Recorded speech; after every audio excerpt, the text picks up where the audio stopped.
Hello dear students, welcome to you all in online classes of VSAP Academy.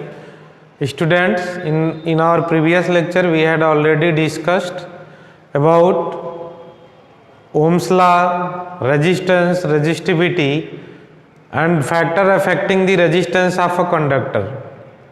Now we are going to discuss combination of resistance. What is combination of resistance? What is the need for the combination of resistance, and how much the type of combination of resistance we will study in this lecture. Okay, so now we are going to discuss about combination of resistance. Combination of resistance का मतलब है कि हम desired value के resistance को पाने के लिए अलग अलग वैल्यू के रेजिस्टेंस को हम एक साथ कंबाइन करेंगे. ठीक है, जैसे सपोज दैट हमको अगर 2 ओम का रेजिस्टेंस चाहिए और हमारे पास केवल 1 ओम के रेजिस्टेंस हैं, तो हम कैसे 2 ओम रेजिस्टेंस बना सकते हैं? इसके लिए कॉम्बिनेशन की ज़रूरत पड़ती है. ठीक है, या 1 ओम का है और हमें 0.5 ओम चाहिए, तो कैसे हम अपना 0.5 ओम का रेजिस्टेंस 1 ओम के रेजिस्टेंस की हेल्प से बना सकते हैं, ये हम सीखेंगे कॉम्बिनेशन में. तो इसके लिए कॉम्बिनेशन की नीड पड़ती है. अब ये 2 टाइप का है. फर्स्ट है सीरीज कॉम्बिनेशन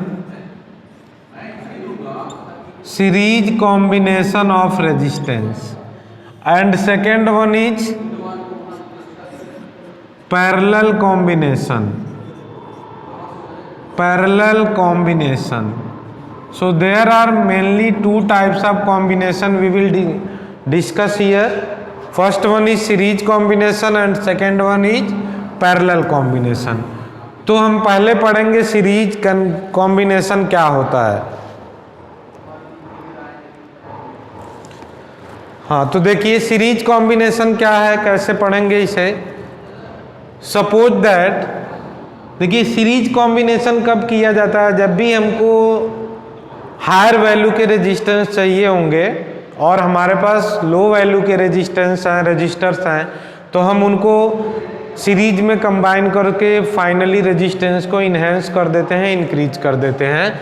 जैसे सपोज दैट हमारे पास 3 रेजिस्टेंस हैं, R1, R2 and R3. We have 3 resistance R1, R2 and R3, and we want to connect these 3 resistance in these 2 points A and B in series form. So first आप देखिए यहाँ पे, ये first resistance का first terminal होगा और ये second का फर्स्ट और ये सेकंड, ये टर्मिनल हम ऐसे आप डिफाइन कर दें, अदरवाइज रहने दो, कोई दिक्कत नहीं है. यहाँ से आप देखिए अब हम कैसे कनेक्ट करते हैं. तो हम पहले रेजिस्टेंस के फर्स्ट टर्मिनल को ए से कनेक्ट करेंगे, दूसरे रेजिस्टेंस के सेकेंड टर्मिनल को, पहले रेजिस्टेंस के सेकेंड टर्मिनल को दूसरे के फर्स्ट से, दूसरे के सेकेंड को तीसरे के फर्स्ट से, और सबसे लास्ट वाले के फाइनल अंतिम को फाइनल टर्मिनल को बी से कनेक्ट करेंगे. और जब हम इनको किसी एक्सटर्नल बैटरी और वोल्टेज सोर्स से विद स्विच कनेक्ट कर देते हैं, तो हम कहते हैं कि ये कॉम्बिनेशन क्या है? सीरीज कॉम्बिनेशन है. तो यहाँ पे आपने कनेक्ट किया है इसे, तो ये आपका बन गया स्विच के साथ सीरीज कॉम्बिनेशन. ओके, अब देखो सीरीज कॉम्बिनेशन में क्या होता है. जैसे ही आप स्विच को ऑन करेंगे, यहाँ से करंट का फ्लो होगा, यहाँ से करंट जो चलेगा उसको चलने के लिए सिर्फ एक ही पाथ है. तो यहाँ भी आई ही एम्पियर जाएगा, यहाँ पर भी आई जाएगा और यहाँ पर भी आई जाएगा. फाइनली इस पूरे सर्किट में कितना करंट जा रहा है? आई एम्पियर का. सो we can say in series combination current is same. Current is same in each resistance. In each resistance. देखिए सीरीज कॉम्बिनेशन में क्या होता है, करंट सभी रेजिस्टेंस में क्या होगा, सेम होगा. करंट सभी रेजिस्टेंस में क्या हो जाता है, सेम. तो ये आप ध्यान रखेंगे.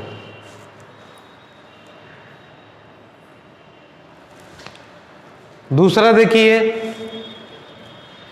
अब आती है बात इनका इक्विवेलेंट रेजिस्टेंस कैलकुलेट करने की. तो अगर हम इन तीनों की जगह एक ही रेजिस्टेंस ए और बी के बीच में कनेक्ट करना चाहते हैं जिसकी वैल्यू आर है और ये पॉइंट ए है और ये पॉइंट आपका बी है. अब देखो ये इक्विवेलेंट रेजिस्टेंस क्या है, ए और बी के बीच में इन तीन रेजिस्टेंस की जगह हम सिंगल रेजिस्टेंस कनेक्ट कर रहे हैं. और जब हम सेम वोल्टेज सोर्स से इसे कनेक्ट करते हैं और सेम वोल्टेज सोर्स से कनेक्ट करने पर इसमें सेम करंट पास हो तो हम कहते हैं कि ये जो रेजिस्टेंस आर है वो इन तीनों का क्या है, सीरीज रेजिस्टेंस, इक्विवेलेंट रेजिस्टेंस है. अब ये ध्यान दीजिए, यहाँ पर आर के क्रॉस वी वोल्टेज है, स्विच आप ऑन करेंगे और यहाँ पे जो वी वोल्टेज है वो तीन रेजिस्टेंस में डिवाइड हो रहा है. तो सपोज दैट यहाँ का वोल्टेज डिफरेंस V1 है, यहाँ का वोल्टेज डिफरेंस V2 है और यहाँ पर वोल्टेज डिफरेंस जो है वो V3 है. ठीक है, तो ये आप ध्यान देंगे.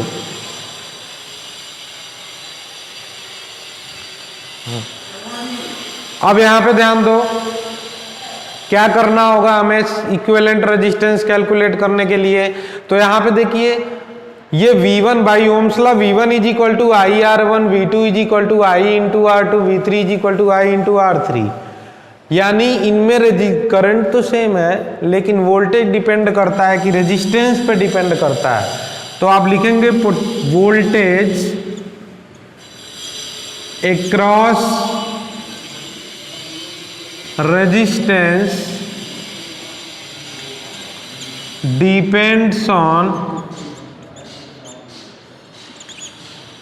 depends on value of resistance. जो वोल्टेज होगा इनके क्रॉस वो किस बात पे डिपेंड करेगा कि रेजिस्टेंस की वैल्यू क्या है. वीडियो बंद हो जाता है इसलिए चेक करना पड़ता है.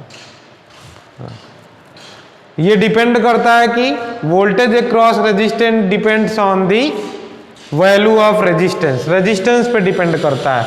अगर ये रेजिस्टेंस सेम है तो वोल्टेज सेम होगा, अदरवाइज ये वोल्टेज सेम नहीं होगा. अब यहाँ पे ध्यान देना है आपको, इन सीरीज कॉम्बिनेशन यहाँ जो नेट वोल्टेज है वो यहाँ पर तीन रेजिस्टेंस में डिवाइड हो रहा है. So V is equal to V1 plus V2 plus V3 by Ohm's law. V is the potential drop across the equivalent resistance. So V is equal to IR. V is equal to IR. V1 is equal to IR1. V2 is equal to IR2. V3 is equal to IR3.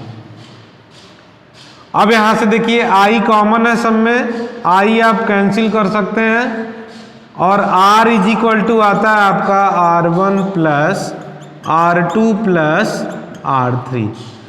It means in series combination the resistance, the net resistance or the equivalent resistance is the sum of all individual resistance.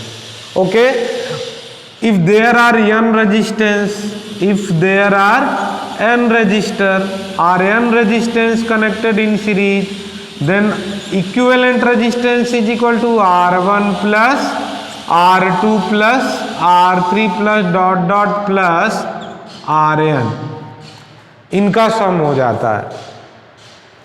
अब यहां पे देखिए, if all the resistor are same, if all are same, if all are same, सबकी value same है तो R is equal to हो जाएगा या equivalent resistance R equivalent is equal to R plus R. How many times? N times. R plus dot dot n time. और n time जब आप r को ऐड करेंगे तो आपको मिलता है n इंटू r। तो यहाँ पे this is whole about series combination. Students kindly note it in your notebook. In next video we will see the parallel combination. Thank you so much.